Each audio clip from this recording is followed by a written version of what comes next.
the standards for manufactured homes and stick framed homes are functionally identical. That I think if anyone listening, if that's all you take out of this, great, because it is. And so since 1976, the standards have been the same. So that's, we're 50 years in, and yet we still have this same. Your average person, when you say manufactured home, is going to go, ooh, trailer trash, right? So like that's sort of the stigma is still very, very prevalent. And I think that to answer your question is the root of all of these problems. The modular manufactured thing is really, it's symptomatic of that bigger problem, right? Where like the modular guys are trying to be like this cool, new, awesome, like technological innovation housing. And when they get lumped in with manufactured, they're like, oh God, we can't have this. So I would say more than anything, it's that stigma. Welcome to Housing Matters, the podcast that covers everything real estate, from buying your first home to building your investment portfolio. Hosted by me, Matt Pouliot of Pouliot Real Estate.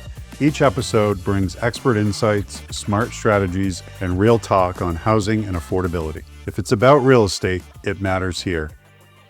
Welcome to Housing Matters. We're thrilled to have joining us today Andrew Cramer. Andrew's responsible for identifying new market opportunities within the mobile home and RV park space and managing the development and improvements to acquired assets at Bridgeview Asset Management. Since 2011, Andrew has led and managed the acquisition, stabilization, and management of more than 3,000 mobile home units. The total market value of these investments currently exceeds $300 million. Previously, Andrew co-founded Saucon Valley Medical Center, the state-of-the-art urgent care center in Pennsylvania, and served as president of the center, overseeing operations and coordinating all marketing efforts. Before this, Andrew was the division director for Alexandria Real Estate Equities, where he founded and managed the clean technology division and was responsible for sourcing several infrastructure investments in the renewable energy and clean technology space. He also worked as a financial analyst at Redwood Trust and as a biochemical toxicologist at Merck. Andrew holds an MS degree in polymer chemistry from UC Berkeley and a BA in chemistry from Cornell University. Andrew, I'm so thrilled to have you joining us today. Thank you for your time. Yeah, of course. Thanks for having me, Matt. Appreciate getting the chance to talk to you. Yeah, and I've been following a lot of your stuff on comments and posts and whatnot on LinkedIn, and I'm like, man, this guy's got to get on the Housing Matters podcast because a lot of what you say is sounding like gospel, and I'm so thrilled to be able to share this with people that are listening in. So, your background spans finance, real estate, science, and even healthcare. Can you walk us through like your journey? You know, how did you ultimately land in manufactured housing and mobile home community space? Yeah, it's a very frequently you kind of wonder how you ended up where you are. So yeah, I think I was not didn't have a real estate background. Parents didn't do anything in real estate, so it was very much kind of a series of strange occurrences. So I went to school originally to be to be a chemist. Went to graduate school, realized I wasn't really smart enough to hang with those guys. So got a job kind of not that I was intending to, but it was at a real estate investment trust. And so that kind of got me a little bit into real estate and sort of the financial side of things. And this is like, we're kind of going way back here to like 2007. And that sort of right in the midst of the, good old fashioned recession, I kind of, I lost that job that you mentioned I had. and then from there kind of got into a little bit of entrepreneurship. I moved back east.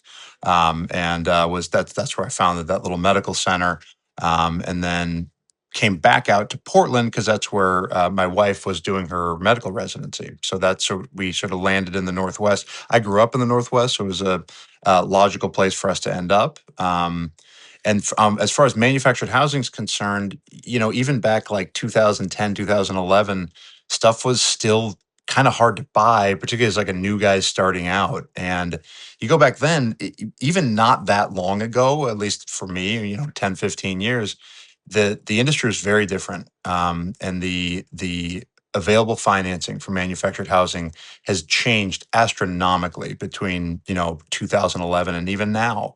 And there's some interesting things we can talk about with regard to that. But just suffice to say, it really wasn't what it is today in terms of like being a quasi like institutional asset class, which it sort of is now. Like back then, it really wasn't. And so on the one hand, it's great because the pricing was sort of way different and arguably sort of better. But on the downside, there were very few banks that would lend on manufactured home parks. And so I found some hard money loans, bought a park in Southeast Portland, kind of managed it myself, did everything, and then from there refinanced that property with like a regional bank, and then bought another one, and then got hooked in with some with sort of a larger investor, and then kind of bought five or six more with that investor, and then kind of ended up with several high net worth investors that I sort of worked with over, about 7 or 8 years, and then just about 2 years ago, really kind of had a shift of focus where, and now sort of my partner in Bridgeview is someone who I worked with way at the start of my career. Who it's kind of interesting how we sort of circled back, and both of us really have a passion for both affordable housing, but also delivering new units to the market. And so that's kind of our platform now. Has sort of two phases, one of which is to kind of do what the company's really good at, which is to find distressed properties in the Pacific Northwest, and fix them in one way or another. And so by that, we usually are doing some form of like repairing of the infrastructure, upgrading, fixing roads, fixing lights, like implementing better management. One of the downsides of manufactured housing, which is you find this a lot, where the good is also the bad, where the tenants have an opportunity to own their own homes. And I'm sure you've heard a lot of the downside of that, where it's like, hey, they're trapped here. They own this home, but they can't move it. And that's true. With bad management, that's absolutely true. The upside is that these residents have a chance to build equity in their homes, and it is their home, and you have different rights as opposed to like an apartment where you're renting all four walls.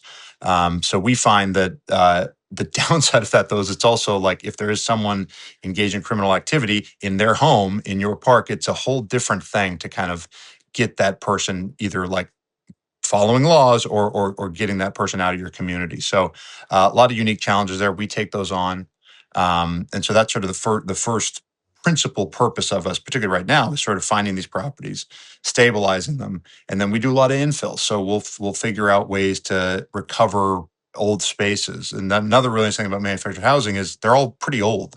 Particularly in the Northwest, like most parks were built in the 70s and 80s, very few in the last 15 years. And so that's kind of Bridgeview. Actually, we built a park in Washington. I think that was the first park to be built in the state of Washington, certainly on the west of the Cascades, in like 25 years. So Wow. it's an older product type. And what happens oftentimes is, as you can imagine, the unit sizes have changed, the utility requirements have changed in the last, in the last 50 years since the Housing and Urban Development HUD started implementing real standards for manufactured housing. So what we'll often find is we'll find older utilities, and we'll say, hey, this used to be a space. We'll go to the city or the county and say, based on our research, this is not a 50 space park. This is a 60 space park. And we usually are able to get to be successful with that. And a couple things happen there, right? Where instead of having to do like a full land use development package, which is super expensive and takes a bunch of time and a bunch of engineering, we're able to actually deliver these units at a very, very low cost. So we can bring new units to market at a very affordable price point, which is again kind of something that we're very passionate about. So that's kind of So sounds like the good old fashioned BRRR method: buy, repair, rent, and refinance is kind of how you get the flywheel going. And we've talked a lot about that sure. on this program. Yeah, the whole buy, rent, refinance, it tends to fall apart if you're not really careful with sort of managing cash flow. And mobile home parks, just like anything else, that's a critical element of it. And one of the sacrifices that we just won't make is quality of life. So if Mm. that means taking less proceeds so that it's a less leveraged asset, if that means keeping rents affordable for our residents, we're going to do that. And it's there is an ethical consideration there, but I try and stress that, particularly like when I'm talking to investors, that's a win for everybody because evictions are tremendously expensive because you have Mm. someone who's going to stop paying rent the second that they are in that eviction process. In the Northwest, we're in a regulated market. It can take 6 to 8 months to actually have that person out, and now you're left with, number one, a tenant who, sometimes you have to do it, right? Like I was mentioning, if there's criminal activity going on, oftentimes you don't have a choice. So we will do this, but you really want to minimize that, particularly in the case of like, someone lost their job and they can't pay rent for 90 days. Do you really want to go through the eviction process? Forget the ethical considerations where you're going to end up with, now you're going to have what? It's somewhere between $6,000 and $10,000 of rent that you're never going to collect. You're going to be left with a home that person probably can't move for the same reasons that much of the media discusses. But that home is not going to be in good condition when you get it back, and so now you've got this very bizarre. So point being, we work with tenants for as much until there's absolutely no other choice, because, and again, forget the ethical considerations for now, just the how long that, just by saying, hey, all right, you lost your job and it's going to take you 90 days to find a new one. Sure, we're not going to start an eviction proceeding during those 90 days. And you got your new job, and you're behind on rent. You know what? Just pay your current rent, and then let's worry about the 90 days once you kind of get back on your feet again. So we do that kind of stuff all the time, largely because it kind of stabilizes a community. And a good tenant who can become a good tenant again is something that we cherish and value because of the value it has to the community and because of the long-term value it has to that property. We are always, I'd say, one of the things we definitely are not, pretty unique in, is we really appreciate those moments where those ethical considerations and the financial considerations can marry up with one another. Yeah. Infill's another great example, right? Where if you can say, if I can add 10 units to an existing property, not having to go through like a full land use engineering approval process, by just taking what's there and upgrading some older utility connections, that's going to allow me to deliver those units at a much cheaper price point. So now, like, the investors win, right? Because you're not spending as much money to deliver those units. The new residents win. They're getting new affordable housing way cheaper than they otherwise could. So we're like, we find that like those little inflection points where those two places meet are really where tremendous value is created for the Yeah. residents in the community, for our investors, and for us as operators. It's interesting you mentioned this about the expansion, and you do have the one. It sounds like a new park from scratch that happened for the first of 25 years, but it's really time consuming and expensive to do all the due Yes. diligence. I mean, I recently just tried to get 25 pads to get to the point where I could pencil the thing out Hmm. with real numbers, not just hand wavy stuff. I mean, we Right. were into it for about $30,000 to Hmm. determine that to build out 25 pads on this particular lot was going Hmm. to cost $1.8 million, not including land Yeah. acquisition. And Yeah. well, does it take a rocket scientist to figure out that those numbers don't add up? So Yeah. it's kind of frustrating the amount of money that's required, and it is what it is in the development world to get to the point just to be able to pencil out a deal with real numbers. Yeah. Whereas the expansion of a park is a little bit easier. Well, could be. I mean, depending on what the utilities are like and so forth, Hmm. to be able to just add on 10 or 15 or whatever, upgrade the park, make it look nicer, and then move on to the next one. Of And I course. think, you mentioned this about the bad rap, right? I'm curious what you think. Like, what is the role of the operators? I mean, obviously you guys seem to Yeah. operate in a way, but there's a lot of bad rap in the industry around the way in which mobile home parks are operated and how Yeah. desperate some of them be because of rent skimming and whatnot. Yeah, and it's a really great question. It's a kind of touching on the development side of things. That's absolutely true, and I think and I try not to blame anyone for this. But the reality is, if you're going to take a 10-acre site and you want to build a mobile home park on it, or you want to build affordable housing on it, from a land use and regulatory and engineering and environmental, all of those standpoints, it's exactly the same as if Lennar or a giant home builder was showing up on that same site and building market rate housing that they want to sell for every bit, the highest possible square foot, and they want to build it for the lowest cost per square foot.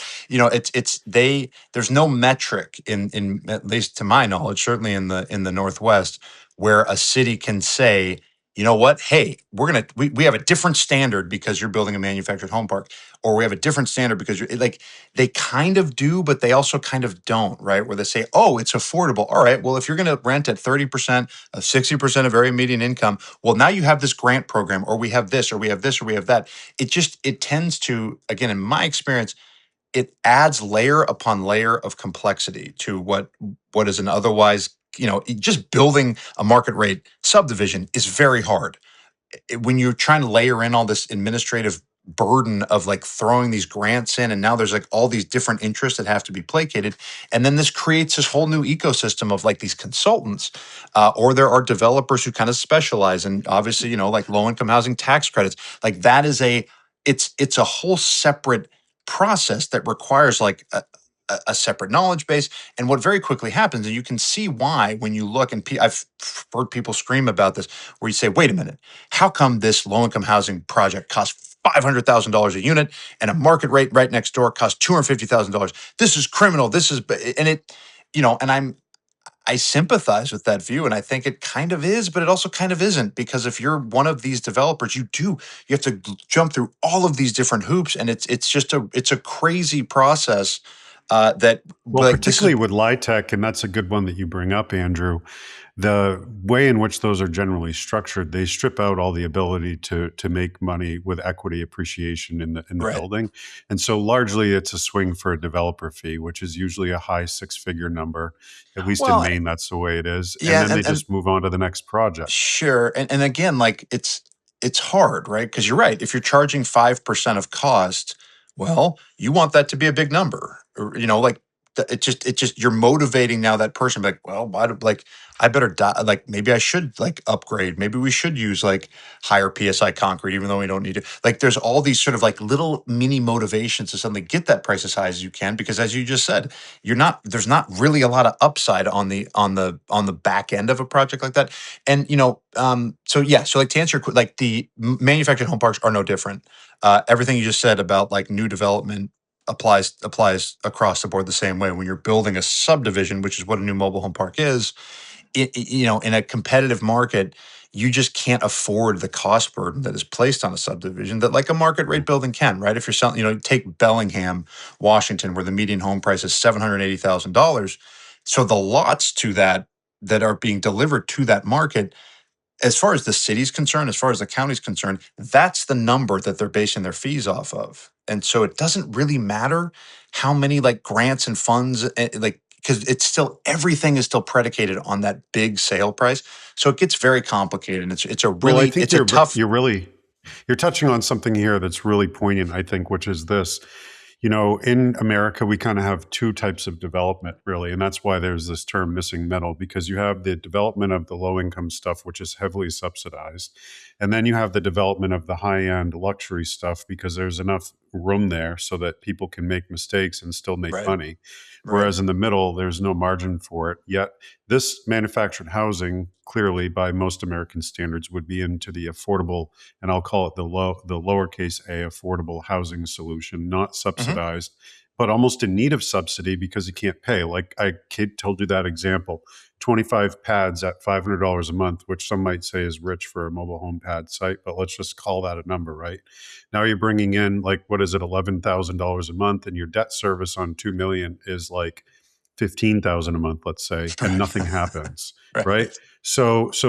And short of getting some kind of subsidy, like to put the road in or whatever, then we're all just standing around smiling at each other or maybe Yeah, crying. yeah, So it really is tough. And it brings me to my question, which is that your firm positions manufactured housing as one of the most scalable and sustainable forms of affordable housing in the US. right, So right. so why is it so critical? Why is it not being more widely used then? I mean, Yeah. if it's affordable and scalable.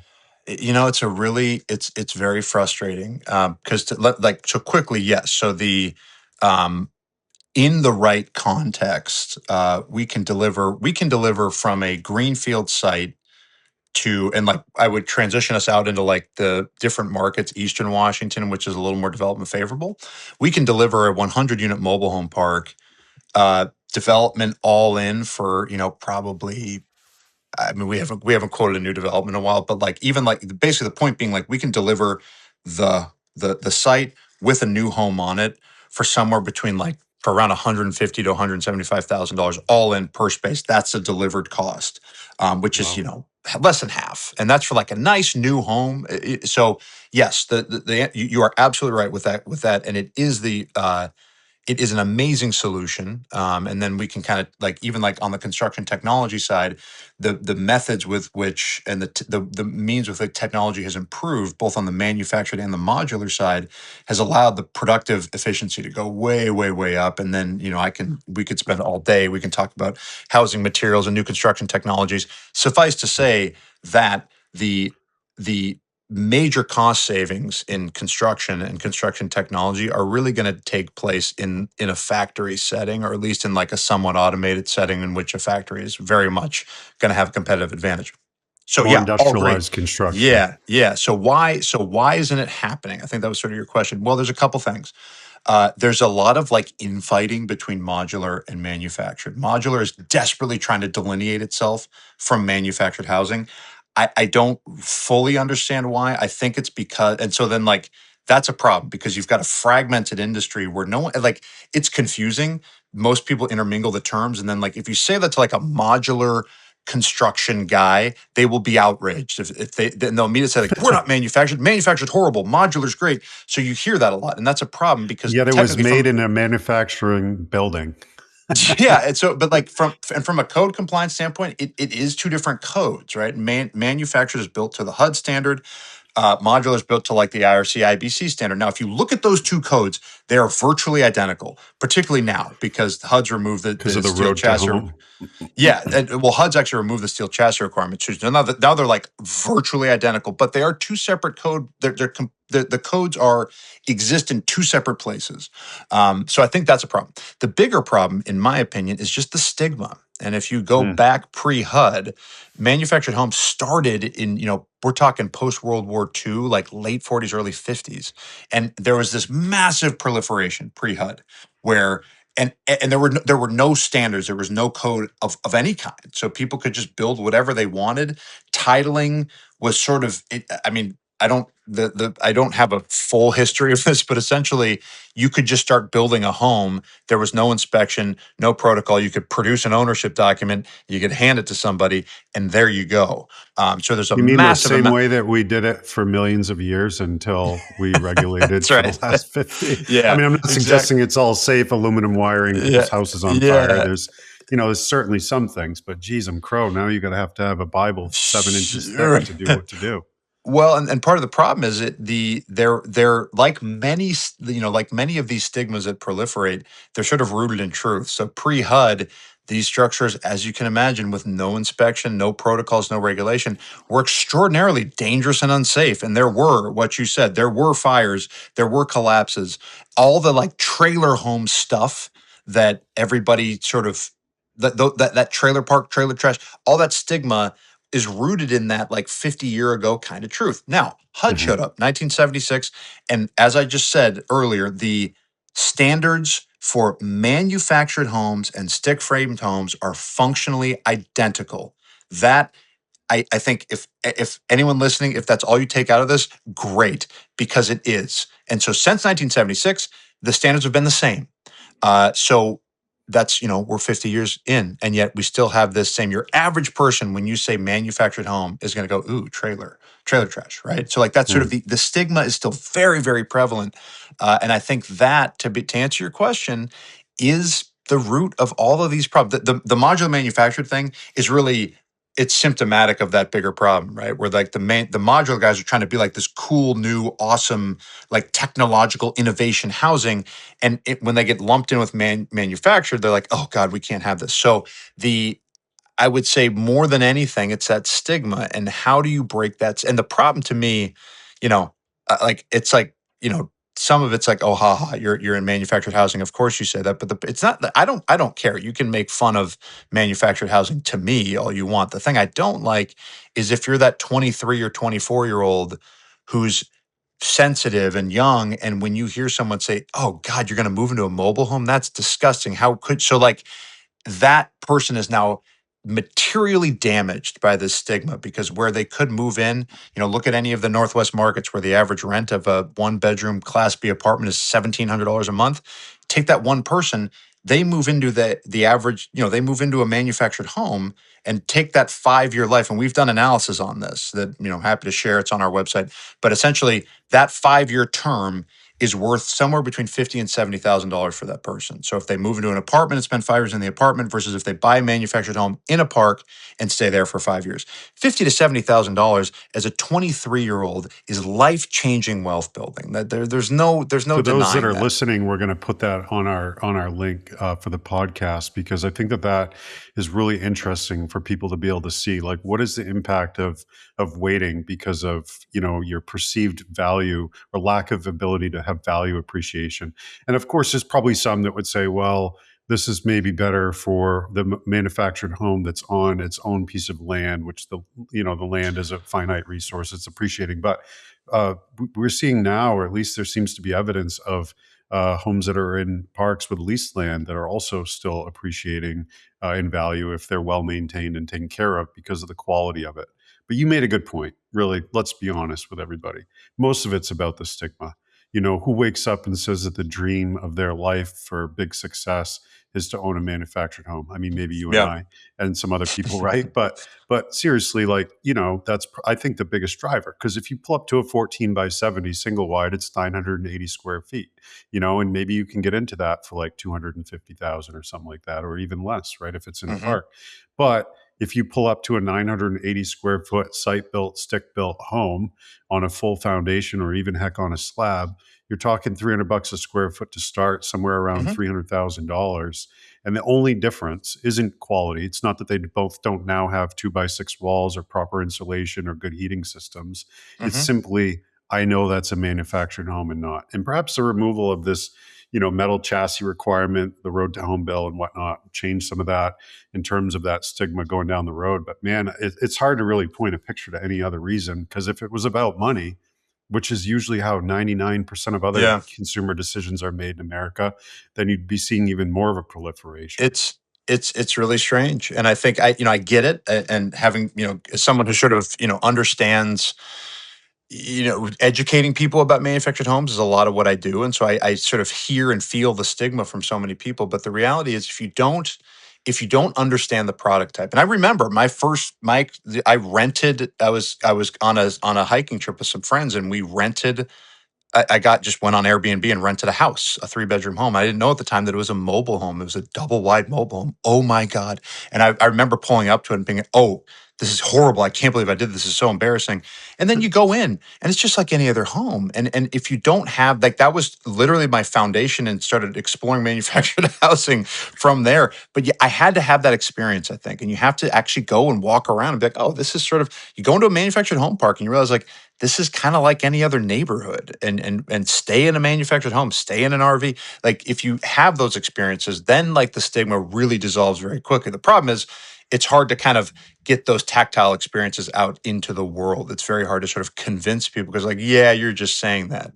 I think from sort of a breaking the stigma standpoint, there are a few things. I mean, there are, like, there's little stuff like in the MLS, like they list manufactured separate from like stick frame construction. I don't know why. That's probably something that should be changed. Mhm. And yeah, like you were saying, like, why is that single wide, same square footage, same bedroom, same bathrooms? What is the functional difference? The functional difference is nothing. What is sort of the aesthetic difference? Well, that can be significant, right? Because, like, every builder I've ever met, talked to, is trying to build a home so it doesn't look like a manufactured home. So they're Well, I changing their mean, if roof this lines. were happening with human beings, we'd call it racism. You know what I mean? It's just Hmm. like we have a situation in which this stigma has created this view that somehow that's less than, and it's only going to be about adoption and becoming more norm, which will be driven by price. It's either like you're going to be homeless or this is your option. You know what I mean? And Yeah, more and people live in it and see it, and then they live it and tell people it's great, and then other people are like, "Oh, maybe it's not so bad after all." Yeah, and I do think that there are good things happening. I don't want to be too doom and gloom here. Like, the Title One financing from FHA is a big deal, because now you can get that same 30-year fixed rate financing on a manufactured home on leased land. It's here. It's legal. It's been a hard, like, there's not a ton of interest in the brokerage community just yet, because of the same reason, for the stigma. But that's a very interesting thing, right? Where if you now have manufactured home owners in parks, of whom there are millions of them in the country, they now have the same access to financing or similar to your average stick frame home, but they're going to be able to unlock that wealth. And what are they going to do with it? They're going to do what everyone else does. They're going to buy things. They're going to make their home nicer. They're going to. So it's not rocket science to figure out what would happen. And if you're sitting on a park and all of your tenants suddenly have access to wealth they didn't formerly have access to, guess what? Your park's going to be more valuable because your tenant's quality of life is going to go up. So that's where I think this is another one of those moments where park owners can really link up with sort of tenant-friendly initiatives. And I think that's going to happen where we're going to start to see park owners really support a lot of Title One lending initiatives because it's in their own interest. I think from sort of the how do you like the difference between a manufactured home and a stick frame home standpoint, I think there are continued improvements in housing technology, and I'm sure anyone has seen if you look at sort of what's happening in the novel technology space. You're seeing some really cool designs coming out at really interesting and competitive price points that are now like, you know, it's not just like your sort of old school single wide with the 312 pitch roof and the vinyl siding. Like that's that's that's changing. And I Mhm. think that's becoming really interesting as well. So I think, and like we see it now where it's not, you can sort of produce these very uh, cool new designs. So I think that's going to help. And then finally, what I would say is if you are sort of in the nonprofit housing space, I would highly encourage you to, and that, park owners have to kind of like what we always do is we reach out to those housing organizations because as you just said, Matt, like if you're trying to provide a one bedroom affordable apartment in a market in the Northwest, you're gonna have to spend $200,000-300,000 to like buy that unit. And if you want to deliver it at $900 a month or some sort of subsidized rent, well, you need a whole bunch of funds to like even make that pencil remotely. And if we can, what should be happening a lot more is that same organization should approach a park owner and say, hey, you've got 10 vacant spaces in your park. I'm going to buy homes. I'm going to set these homes. You're going to give me a space rent. And it's not going to, in the Northwest, it's easy, right? We have rent control everywhere. So you have fixed costs for your cost of land. So to me, and we're seeing some interest now that's kind of coming back, which is really exciting because now that same housing organization buy a home, set it up in the park, and now your cost to do that, let's say, is I don't know, $100,000, and now you've got a unit delivered for a third the cost. And now suddenly that $900 a month is more than enough. So say the space rent, like you said, is 600 or something. So now you've got $300 of cash flow to service, a hundred grand, $300 a month. You're like, I'm not saying it's market rate, but you're getting there. And now suddenly This you've is got, you can, exactly, yeah, you're spot on. I mean, this is what we've been talking about. So I was the lead on the housing committee when I was in the legislature, Republican lead in the housing committee. And so we'd have these bills coming through, and like you just said, two, three, sometimes even more, 100,000 per unit. And I'm like, guys, why don't we just create a program in which we incentivize developers to go create lots, okay? Because if they create a lot and then someone puts their own home on it on their own dime, and let's say it cost them 100 grand to create that lot, you've created a home. Now, you obviously didn't put the home there, but you've yeah, created the environment in which the home can be made possible for 100,000 instead of 300,000. So we're going to get a right. 3x amount thing. So actually, interestingly, now there's a proposal coming forward to the budget here in Maine, and I don't know if there's anything similar floated out where you're at, where they're actually going to be providing subsidy for expansion of parks.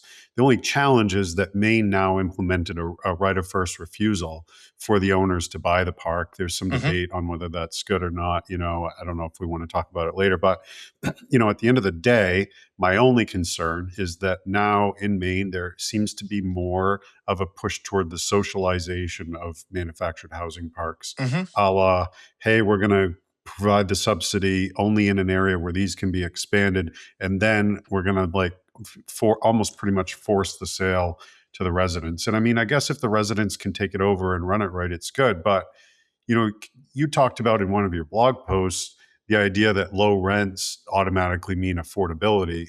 But then a lot of times these things come with some serious problems. And I'm wondering if you could talk about that because you have rent control where you're at. Yeah, There's been a lot of ideas to do rent control here in Maine. I mean, can you talk about the misconception or what it actually takes to, sure. to turn a struggling park around? Yeah, and I think tenant ownership, I wouldn't say. is not it's not better or worse than private ownership. You said it correctly, right? If there's a strong tenant organization and they're able to kind of collect necessary funds to address capital repair items and make sure that everybody is sort of upkeep. So like it can work. It can work just like it functionally becomes an HOA, right? Mhm. What I've seen not work is when what you said, which is a little concerning, which is when, and this has happened in the Northwest, happens all the time, they sort of force ownership onto tenants that don't necessarily want it. And I think that is where you can get yourself into a lot of trouble because now tenants are saying, all right, fine, we own this park now. My, you know, most people who are struggling financially really only care about one thing, and that is their monthly expenses. That is all they can care about. It's really Mhm. hard to get say, oh yeah, but like in 5 years, like when your grocery budget is like half of your take home or more, and Mhm. your rent is the other half, like you don't have the. It's not that they're not intelligent, but they have to really focus on what's happening on a month to month basis. So It's like survival own mode. yeah, and so like ownership of a abstract asset like a mobile home, like it's very hard for people to kind of wrap their heads around it. And then suddenly it's like, all right, your rent is $500 a month, and it's not going to go up. So yay, and they're like, great, fine. But then a year goes by, and like, hey, we need a seal coat, and we're going to need a seal coat every 3 years, and that's 75 grand. So yeah, everybody kick in an extra 750 bucks right now, and then they say, what? Like when? Huh? Like because there's no so just like any operator, any park anywhere, like managing that and making sure that you have deferred expense funds and all these things. So tenant ownership, I don't like. I think it's a little bit of a. It can work, but I don't think it is it's not like the sort of blanket solution that you're talking about. Rent Mhm. control. You know, what rent control does is really weird. I think the people who benefit most, well, I mean, I don't want to get into like the politics of it. I would argue that the people who benefit from rent control the most by far are the politicians who implement it in that Sure.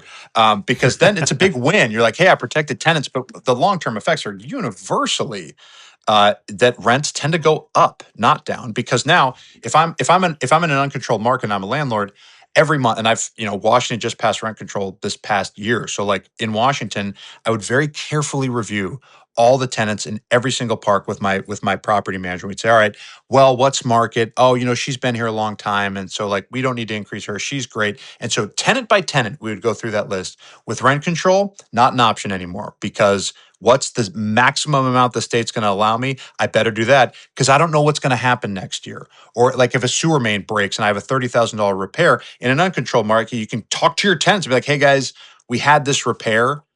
We paid for it, but we need to kick in, an extra $15 a month just to kind of fund that." And you explain it. You have a dialogue with your tenants, and they see it. They see the excavator. They're digging down 9 feet. So it's all now all of this is within the realm of responsible management. Don't get me wrong. Like bad, Mhm. unethical managers have no place in this. And that so like the rent control thing is kind of this like very broad, dull axe in an attempt to sort of sweep all that aside. But the problem is now everybody's in the same boat. We all raise our rents to the maximum amount every year. So whereas before you might say, you know what, I'm going to leave this tenant where they're at. They're at market. It's fine. In manufactured housing, the rents tend to go up in a rent controlled market. And so what does that do? Well, the investment side of it actually gets pretty good, right? Because now I can go to my investors and say, well, I can predict to a penny what our revenue is going to be in 6 years because you can't building new supply out here is extraordinarily difficult. And we know and like there's all the rents are going to continue to rise just like they are right now. So anyway, I don't think, I think the tenant ownership thing is kind of okay. It can be not good or bad in my opinion. Rent control, it tends to benefit existing entrenched players more than anyone else. And so Yeah. that's because, like I said, if you own a park in Washington now and you can set your watch to the revenue increases, that's pretty. And we saw this in Oregon too, right? Where like Oregon implemented rent control in 2019. The investment community kind of freaked out and fled, and they all went to Travis County and Austin. And then 2 years ago, Austin rents tanked 30%. Because that's what happened. Like uncontrolled markets, that's going to happen, right? You're going to bring on new supply, where development's easier. You're going to bring on a bunch of new supply that needs to get leased up. They're going to give discounts. Rents are going to dip, and then they're going to go back. So it's just a much more jagged line from a housing standpoint. Now, they also delivered 20,000 new housing units in Oregon and Washington combined have barely done that. That's just one county in Texas. So it's there's two sides of this, right? We're like delivering new housing, rent control is terrible. Protecting existing entrenched housing supply, rent control is great from an investment standpoint, but not from a tenant standpoint. And I think the one other thing I would add that's interesting in a regulated market, because we're talking about home values, you know, the whole home on land being better than leased land, that would be true if you didn't have things like property taxes and insurance and and Mm. and like subsurface utility maintenance and landscape, like all of these things that just come with owning a home. And out here, most places, in I fact, think you make a good point there because lot rent is called property taxes when you're not in a lot rental situation. You know what I mean? yeah, Like you never ever oft, escape it. You can pay off your home oftentimes and you will always pay it. that's right. And in many places, and this is sort of one of this like the state sort of reorganizing and figuring out where they have revenue, property taxes is a big one. The other big one is going to be utilities. So you've got, if you're on city sewer, city water at your house, you've got a single account with the city. And they're going to, when the account fees go up, that's a one-to-one to you. At least like in a commercial park setting, you might have a single commercial meter somewhere, and then like that is at least going to get dispersed a little bit easier, and you have someone there. You have a landlord that's going to at least push back and have the means to push back on things like property tax increases, utility rate increases. If you're a homeowner, you really don't have a choice. And so like things like property taxes that go up in an uncontrolled way, you contrast that with like take Oregon and Washington now. And I'm not a rent control advocate, but one of the byproducts of it that can be beneficial is that, right? Where if you buy a manufactured home in a mobile home park and you are going to do a 10-year analysis, well, your rents can only go up, a few percent per year. And that's going to be, and so now like the value of your home was really dictated again by that monthly payment. And if you can keep that monthly payment below where the market's going to be, your home's going to have tremendous value. I think so that's another kind of interesting thing when you look at like leased land versus owned land, that when one side owned land has a bunch of uncontrolled expenses, whereas leased land, and you can do this in a non-rent controlled environment as well, right? If you're a responsible park owner, give someone a long-term lease and let them. So if they're now buying a new home and making a big investment, give them a 10-year lease that stipulates fixed increases. That works usually even better, because then Mhm. you as the landlord can continue to kind of like offer those promotional incentives, and it makes the value of the whole property go up. But anyway, so I think I want to touch on that quickly, that like just Mhm. because you don't own owning land doesn't mean you really own land, and leasing land isn't always a bad thing. And I think it's important to kind of like have that context. One is not good and one is not bad. They can, oftentimes, leased land can be much more affordable and a much better long-term investment. Well, it's interesting you mentioned this, and it was kind of an earlier podcast that we did on this show, completely not about housing, but related to somewhat talking about Bitcoin, and we unpacked it a little bit, and he talked about property taxes, and actually the person that was on the show, I sold him some land for him to build him and his family a home on, and when we were talking through that process, I'm like, now you're buying God's Bitcoin, land. Right. And he's like, oh, that's cool. But like, I can't move it with me to some other place. And oh, by the way, the cost of owning this is much, much higher than the cost of owning Bitcoin. The cost of me owning my Bitcoin is kind of like buying it and then paying for my internet subscription. So, but Right. with the land, the taxes are always going to be there. And man, it hit me really hard. It was like an aha moment. I'm like, crap, we're actually all leasing land in America, Yeah, if we're going to be that's right. honest with ourselves, Yeah, that's unless we're right. in an area where there is no property tax and no insurance requirement. Like we're all kind of leasing land, really. It's And just and called a those different are thing. and those are not easy. The insurance market is sort of this weird, heavily enmeshed. Like we all insure our properties because our lenders require it for the most part, right? Like I think for Mhm. me, if it weren't for lender requirements, I think we would self-insure, just because insurance has gotten comical in terms of annual premiums and deductibles. There's no point. But because and so like there's a lot of weird, kind of somewhat like sinister things in my mind about insurance, and how like at the end of the day, you've got these large banks and these large insurers that are clearly like heavily, they have a bunch of like commingled shareholders at the very least. So I think at least with a long-term space rent agreement, you know who you're making that agreement with, right? Like Matt is your landlord and he's going to give you a 10-year agreement. That's between you and him. It's not like, hey, don't worry, insurance premiums won't go up. Talk to your local congressman or talk to this person. Property taxes, largely uncontrolled in most circumstances. There's a couple of states where there are control measures, but really they can kind of do what they want. And then the other big one that a lot of people don't think about is utilities. Yeah. And when you've got like I said, when you've got that 1 meter connected to your one house, and the city just says, you know what, we're going to increase our water rates to, we're going to increase them 20%. That happens, and there's really nothing you can do about it. And I think that's so those three things, right? Like taxes, insurance, utilities. Any commercial property knows that those are like their three biggest expenses, and if you can sort of control that and just have a fixed monthly payment in the form of a land lease agreement, it's something that it Do you doesn't. guys, with your land lease agreements, bake in, or are you all on private water and sewer, or do you bake in the utilities into it? It's both, and it depends. Is the short answer.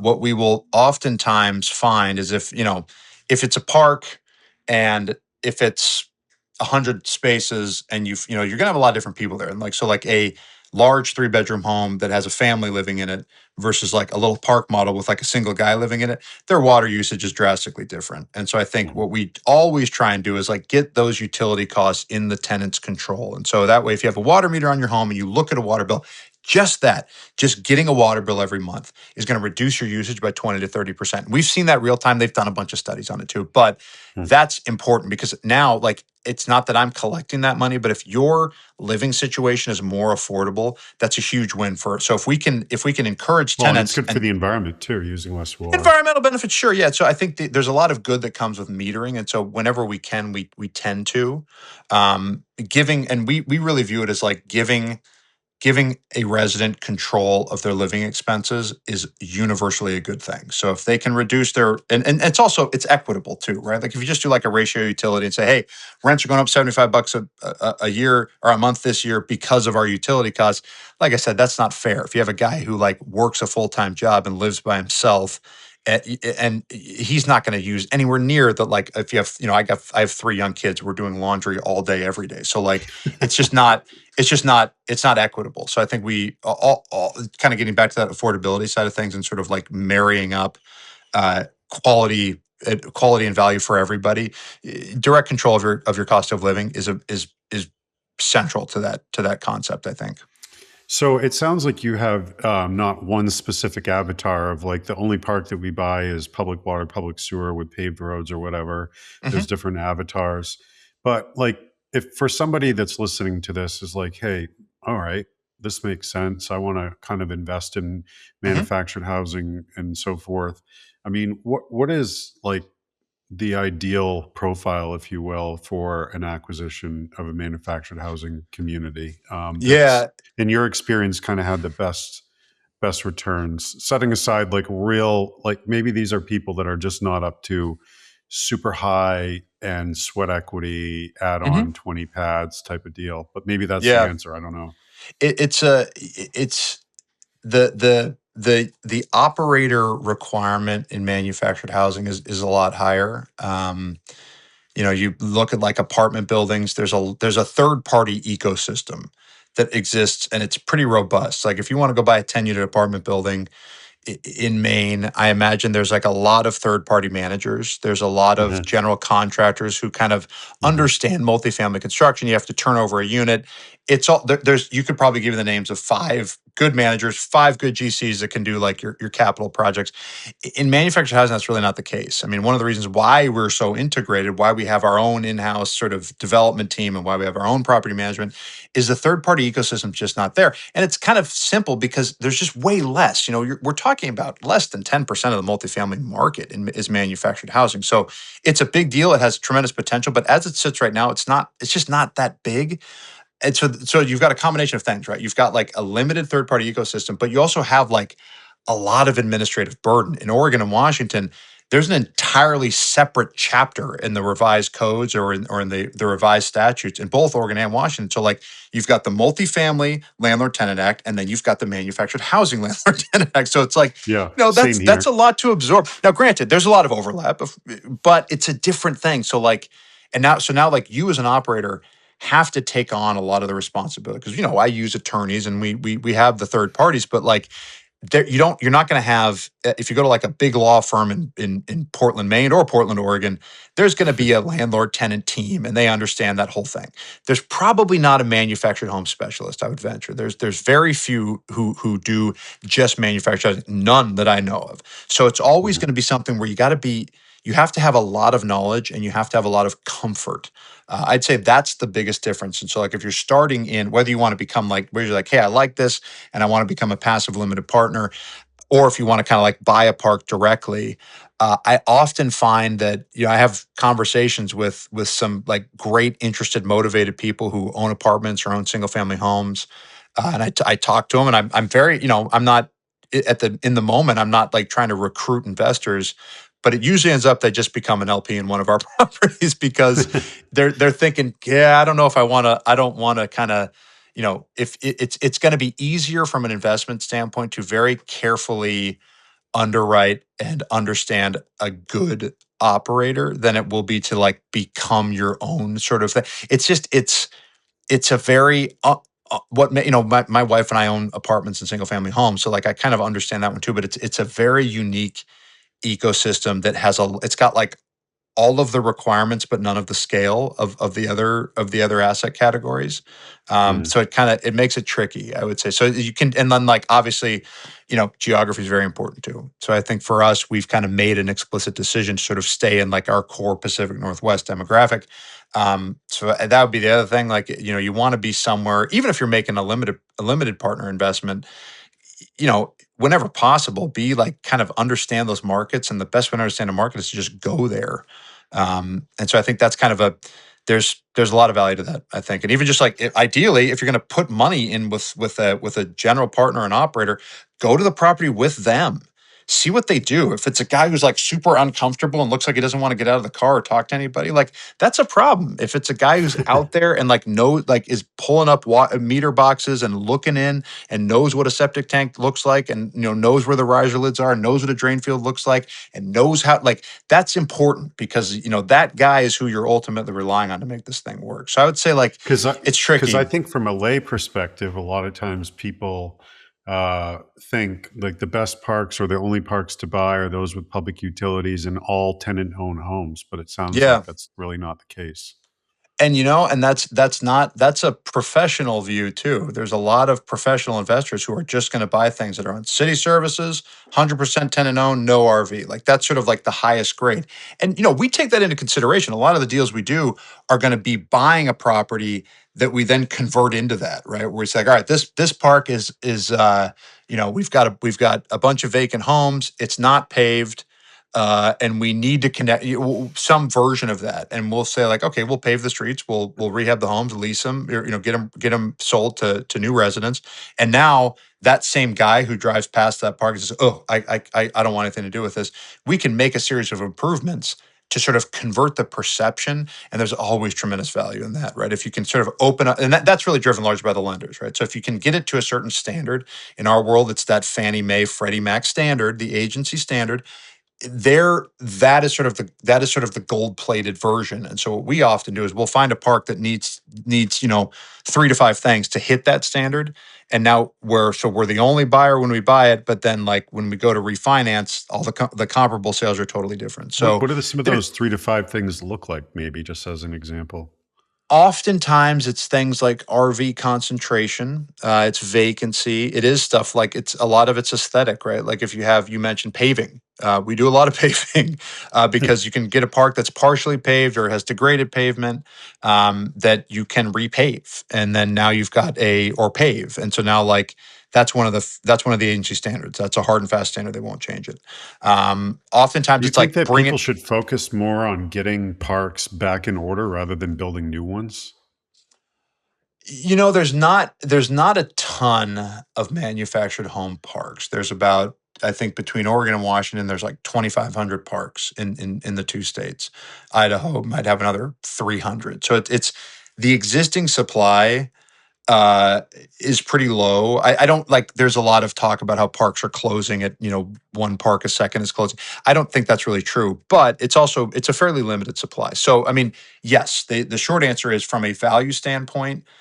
Buying what we do, which is buying, like I said, buying that 40 unit park, making it a 50 unit park from a cost per unit. Yeah, that's unbeatable because you're buying a 40 unit space. You're 40 unit property. You could finance that. You can add those spaces. That's going to be a very cost efficient way to do things. It's not really a scale efficient way to do things. Like if you want to add 5,000 units to a market, you can't really do that by like buying one-off parks and increasing the density by 10 or 15%. So I do think the new construction side of it, it's going to take a few, and that's sort of like our business model sort of we've done a lot of that, but we've never really had the scale to do it meaningfully. So I think one of our focus areas is in the first phase, which is what you mentioned, which is kind of buying these properties, stabilizing, improving, expanding.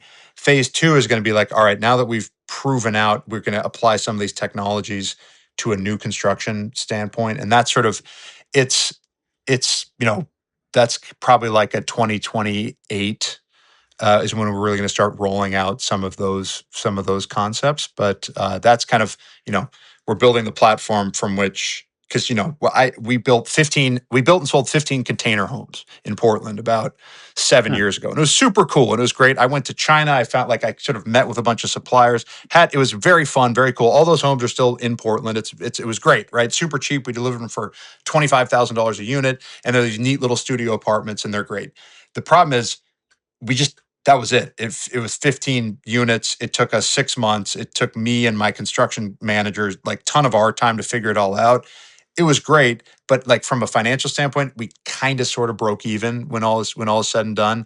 And what that program needed was a 50,000 foot factory and $25 million of capital, like really ramp it up. It would have worked, and we could have, but it just so that's kind of where and I think that's emblematic actually of a lot of the problems you talked about right at the start here, right? Which is why is modular and why are manufactured homes like why is that not proliferating more rapidly? It's the stigma, but also just this isn't like an iPhone or this isn't like a new cool watch that you can build a bazillion of once the concept like there's it's it's hard. And I think one of the things you see in new construction technology is you see these guys show up and they have a really cool website and they have a really cool product and they prototype this really amazing thing. And like, hey, check this out, 3D printed home, and we can deliver this for, we're going to sell this for $85,000 a home, and it's super sexy, awesome, cool, and you can stick it in your backyard in San Francisco, and it's great. And then you start to talk to these companies and you say, awesome, man, this looks great. I want to buy, I'm a decent sized buyer. I want to buy 10 of these. And I say, what's your certification? And they say, what's certification? I say, well, when I plunk this down on a subdivided lot and an inspector shows up, what do I tell them? And then they start sort of like making these oblique references to things like wind load and fire rating. And you're like, all right, this is so what I now understand is you didn't have an inspector look at this at all. And so there's no like, you can talk about all these things, but you don't have a set of engineered plans, do you? And my experience with like the new builders is that they're kind of tech guys that are doing this like, we're like super cool disruptive innovators and we're going to develop this thing and then we're going to move fast and break things. And then like, hey man, we don't really conform. And look, I love that. That's all great. But at the end of the day with housing, if you can't set that thing down and open up a wall and show an inspector where your Schedule 80 conduit is running and where the Right. utilities are and where all of these little like inspected like UI rated stuff is, if you can't do that, that is not a It's so house. true. It's so You true, know, man. and I mean, it's really you're it's exactly it's a right. bummer, but that's kind of where like that's where so like a lot of this, and you see these guys raise millions and millions of dollars and like we have pre-orders, we have 500 pre-orders, and then suddenly they start to deliver these units, and then you see these companies kind of fall by the wayside because these delivered units now inspectors are showing up and looking at them, and these poor and I don't like it because it gives these homeowners or these people who are like excited about something new and wanting to contribute to something, they're the ones who get completely and totally screwed over by this, right? Because now you've got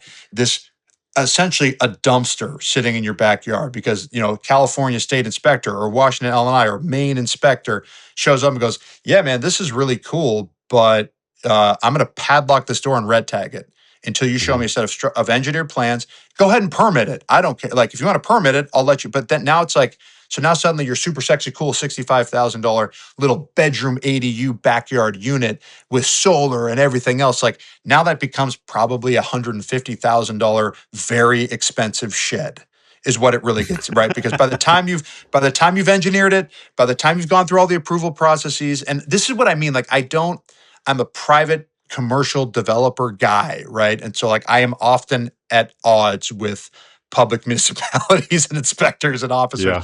But I'm really trying to point out like, yes, they can do their jobs way better. I'm not saying they can't, but in that particular circumstance, like you can't just be like, hey, screw you, inspector. Like, how come you're not letting us do our super cool, sexy iPhone house? Well, he's got a job to do. And like, so like, it's not those convergence moments are, I get frustrated on both But sides of it, but right? I also feel like that's what Operation Breakthrough intended to do in the 1970s with creating the HUD code for HUD code homes. And I think what we're just Sure. starting to scratch the surface of right now is how do we bring about innovation so that if you can demonstrate there's a product that will perform, then you meet a performance standard, then you get the sign off. Not it was done every single cookie cutter way, the same way every time, but we can demonstrate through science and testing that this stuff holds up, but okay, it's not in the code book.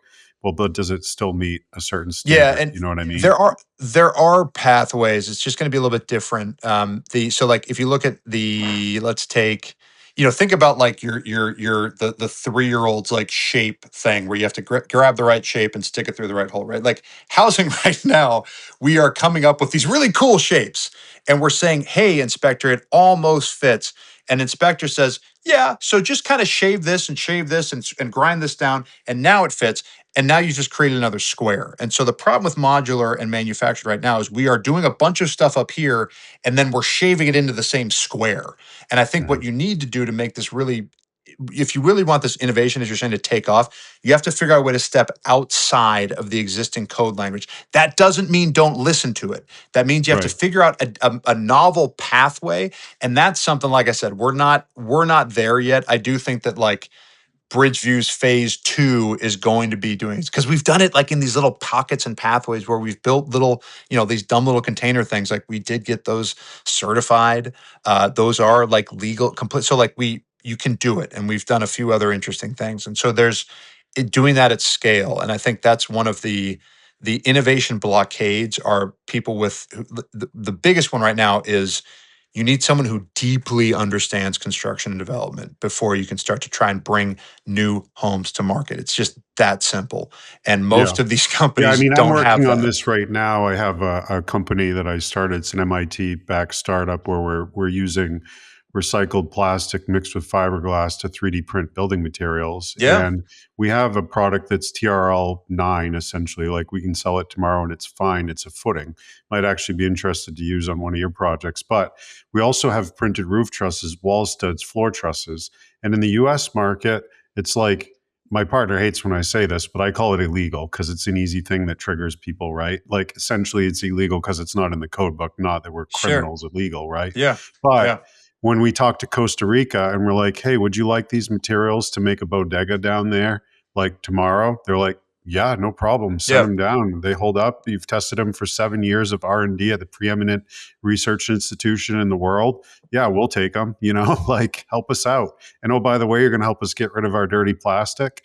So I'm working through that in real time too, probably similar to some of the things that you experienced in the past. I haven't gone to China yet, but And it's like think, it's tough because you want to innovate and create, but then when you go to look in the IRC code 2021 or whatever, it's not in there. Why? Because well, it's been developed while you guys spent 9 years and coming up with a new code change. but again, like I would, look at like roof trusses, right? Like the roof truss engineering paradigm in the IRC is based around 2x4s and like high gauge steel plates, right? Because that's Right. the materials that they were working with. So like it doesn't, I don't know, like it's hard for me, I really want people at the government level to like be more accepting of new materials, but I also kind of get that they won't be because you guys have this super cool, amazing trust, and I'm sure like meets 99% of the structural requirements, but there's probably like that one thing that like wood and stupid steel strapping does a little bit better. And that's a Yep. critical element in the IRC engineering pathway, right? So like that's usually what happens. We're like, no, guys, listen, you like the lateral shear rating in this one plane in this one axis doesn't matter at all. And it's just a function that like wood happens to have. Like it's always something like that, right? It's some sort of Right. you try like if you try and do the brain damage, and I've done this of engineering a new product, you always hit a weird semi-stupid roadblock of like, yeah, you guys are good on all this stuff, but it's this one thing, and we basically agree that it's not material to the safety of the material. But you know what? As you just said, Matt, it's in the code book, and so we're not really going to change it. And so what do? You wait 9 years. You hope for a Well, revision. we That's the have problem, thousands of years of time spent testing wood for a built right? environment, and Right. about 10 for alternative methods. So, And look, a wood hundred wood years from does now, like concrete, right? Concrete's a great example. Show me where right. concrete existed in the built environment 150 years ago. You ain't going to find it. So, and now it's proliferated everywhere. I'm sure there And was somebody it's 100 plus sure years ago that it's was like, geez, I don't know if this mixture of, this stuff is safe. yeah, lime, sand, and aggregate. What it steams when you pour it. Yeah, no, I think there's a lot of, and that's a problem, right? Like 2x4 construction has a lot of benefits. It's like wood framed housing, stick framed housing isn't just bad. Like there's a lot of good from it, and does a lot of interesting. It's got a lot of interesting material components. So it's not like we can't just. I think part of the problem too is there's a lot of like the modular manufacturer thing. You can't just universally condemn one in an attempt to promote yourself. And I think that happens a lot in Yeah. novel construction, in addition to You just manufactured mobile actually said homes. something that's interesting, and unfortunately, we don't have time to unpack it, but I just want to double click on it, which is a lot of times people come to this space saying that they want to solve the problem, and ultimately, they're really just trying to protect their own interest of whatever it is, the thing that they're doing. So they're Right. like, yeah, we want to have innovation, we want to change, we want to make it more accessible. But really, why I'm here is because I own a modular home plant and I want to just see more people using modular. It's like, I have this saying that I say, all roofs matter. Okay. Like there's Right. not a silver bullet solution to this approach. Yeah. It's like silver buckshot. We need you doing the manufactured and the guy over there doing the panelized and the guy Yeah, over of there doing the course. traditional stick built, whatever. Like it's all good, as long as it's safe and approved, because we don't want people getting, injured. But I want to wrap up here. I wish we had more time. We're going to have to do a V2 on this. This has Yeah, been a lot of man. fun.